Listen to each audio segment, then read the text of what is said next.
Welcome back. आप देख रहे हैं संगिनी फॉर टुडेज विमेन। योग एक ऐसी औषधि है जिसका कोई साइड इफेक्ट नहीं होता है। कोई भी दिक्कत हो, चाहे छोटी या बड़ी, योग से आपको उन सब से निजात मिल सकती है। तो आज आचार्य प्रतिष्ठा कैसा योग का आसन लेकर आई है, लेट्स हैव अ लुक।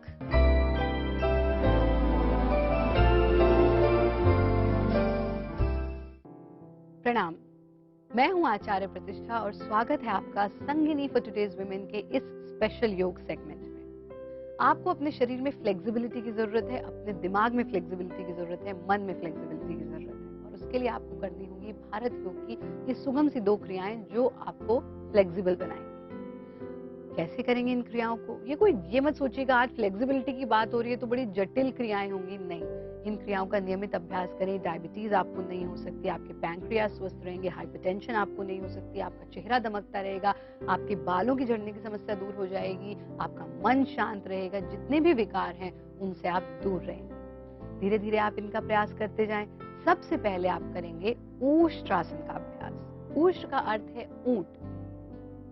ये ऊष्ट्रासन आपको ये सब जो समस्याएं मैंने बताई उनमें तो अच्छा है ही, साथ में थायराइड की प्रॉब्लम के लिए बहुत अच्छा है और ये धीरे धीरे आपके जो थर्स्ट है उसके ऊपर कंट्रोल लाता है। देखिए ऊंट जो है वो एक साथ पानी बॉडी में स्टोर कर लेता है और फिर उसको धीरे धीरे लेता रहता है, उसको बार बार पानी पीने की जरूरत नहीं पड़ती। तो आपके जो थायराइड ग्लैंड्स हैं उन पर ये आसन वर्क करता है और आपको स्वस्थ बनाता है और साथ में फ्लेक्सिबिलिटी जरूर लाता है।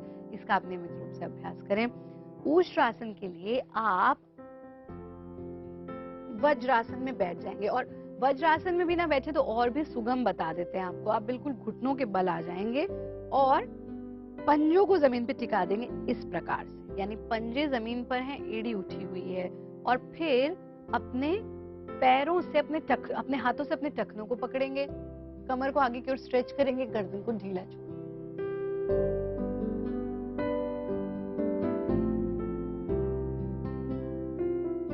नॉर्मल ब्रीदिंग और फिर धीरे धीरे वापस बैठ जाएंगे, गर्दन को ढीला छोड़। फिर से देखिए कैसे करना है ऊष्ट्रासन। इस स्थिति में आ जाएं, टखनों को पकड़े हैं, गर्दन को ढीला छोड़।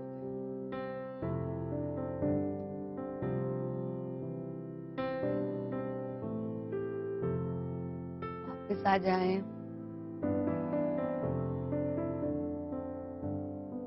और फिर वज्रासन में बैठ करके प्रयत्न शैथिल्यम, ये किया आपने ऊष्ट्रासन। और जैसा कि मैंने कहा, ब्लड प्रेशर की समस्या हो, डायबिटीज की समस्या हो, थायराइड की समस्या हो, बाल झड़ने की समस्या हो, चेहरे पर ग्लो आप लाना चाहते हैं और फ्लेक्सिबिलिटी लाना चाहते हैं, इन सभी चीजों में ऊष्ट्रासन लाभकारी है। इसके तुरंत बाद ऊष्ट्रासन के, क्योंकि आप अपनी कमर को बैकवर्ड मूवमेंट भी देना चाहते हैं, फॉरवर्ड भी देना चाहते हैं ताकि वो स्वस्थ रहे, उसके लिए आप करेंगे योग मुद्रा। और योग मुद्रा के लिए सबसे पहले आप पद्मासन लगाएंगे। पद्मासन, अब हर बार ये मत सोचिए कि पद्मासन नहीं लगता तो हम सुखासन में करते रहेंगे। कोशिश करते रहें, क्योंकि प्रयास करने वाला सफल जरूर होता है। अगर प्रयास ही नहीं है तो सफलता कभी नहीं मिल सकती, इसलिए अपने प्रयास जारी रखें। इस प्रकार से दाएं पैर को बाईं जंघा पे टिका दें, बाएं पैर को दाएं जंघा पे टिका दें, पद्मासन में बैठ जाएं। कोशिश करते रहें पद्मासन की, पर अभी एट प्रेजेंट अगर ये नहीं लग पा रहा तो फिर आप सुखासन में भी इसे कर सकते हैं, लेकिन ऑन अनदर साइड पद्मासन लगाने का प्रयास चलता रहे। इसमें स्थिति में आकर के हाथों को पीछे की तरफ ले जाना और आपस में मिला देना। दाएं हाथ से बाएं कोहनी को पकड़ लें, बाएं हाथ से दाईं कोहनी को। अगर कोहनी आप नहीं पकड़ पा रहे हैं तो सिर्फ हाथों को इस प्रकार से इजीली भी मिला सकते हैं। इस स्थिति में आकर के शरीर को दाईं ओर ले जाना, सांस भरते हुए आगे झुकते जाएं और दाईं तरफ अपने घुटने को अपने सर से छूने की कोशिश। सांस छोड़ते हुए वापस आ जाएं। बाईं ओर शरीर को ले जाएं, सांस भरते हुए बाएं घुटने को अपने माथे से छूने की कोशिश, सांस छोड़ते हुए वापस आ जाएं। मध्य में आ जाएं, सांस भरते जाएं, माथे से जमीन को छू लिया। नॉर्मल ब्रीदिंग, यहाँ पर यथा सामर्थ्य रुकें। फिर धीरे धीरे से सांस भरते हुए वापस आ जाएं। फिर हाथों को वापस ले आएंगे, पैरों को सामने की ओर खोल देंगे, हाथों को पीछे टिका देंगे, गर्दन को ढीला छोड़ देंगे। फ्लेक्सिबिलिटी लाने के लिए आपको करना है ऊष्ट्रासन का अभ्यास और साथ में योग मुद्रा का अभ्यास। लेकिन ये ध्यान रखिए, तन की फ्लेक्सिबिलिटी के साथ साथ आपको मन की फ्लेक्सिबिलिटी भी लानी है। क्रियाओं का नियमित अभ्यास कीजिए, जो जो टिप्स आपको बताई गई हैं उनको अपनाइए, और सबसे इंपॉर्टेंट चीज लाइट फूड लीजिए। जितना भारी फूड लेंगे शरीर उतना भारी होता चला जाएगा, जितना हल्का भोजन लेंगे उतना आप फ्लेक्सिबल होते चले जाएंगे। आप स्वस्थ रहिए, आनंदित रहिए।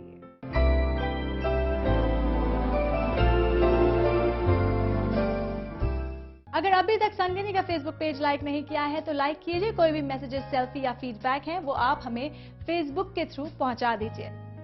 हमारा व्हाट्सएप का नंबर चेंज हो चुका है, तो कोई भी सेल्फी, फीडबैक या मैसेज अगर आप भेज रही हैं तो अपडेटेड नंबर पर ही भेजें और अपना नाम और अपने शहर का नाम लिखना ना भूलें। आइए देख लेते हैं हमारा व्हाट्सएप नंबर। ईटीवी संगिनी पर चल रहा है सेल्फी कॉन्टेस्ट। क्लिक कीजिए, ब्यूटीफुल सेल्फीज, पार्टिसिपेट कीजिए। और वो 5 पार्टिसिपेंट्स कौन है सेल्फी कॉन्टेस्ट के, आइए देख लेते हैं। संगनी सेल्फी कॉन्टेस्ट की आज की पहली पार्टिसिपेंट है ईशु, रुद्रपुर, उत्तराखंड से। संगनी सेल्फी कॉन्टेस्ट की आज की दूसरी पार्टिसिपेंट है खुशबू, नवादा, बिहार से।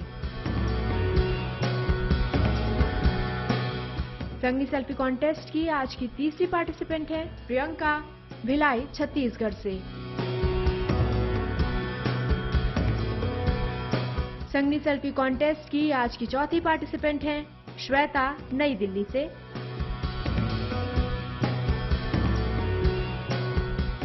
और संगनी सेल्फी कॉन्टेस्ट की आज की आखिरी पार्टिसिपेंट है लक्ष्मी, पटना, बिहार से।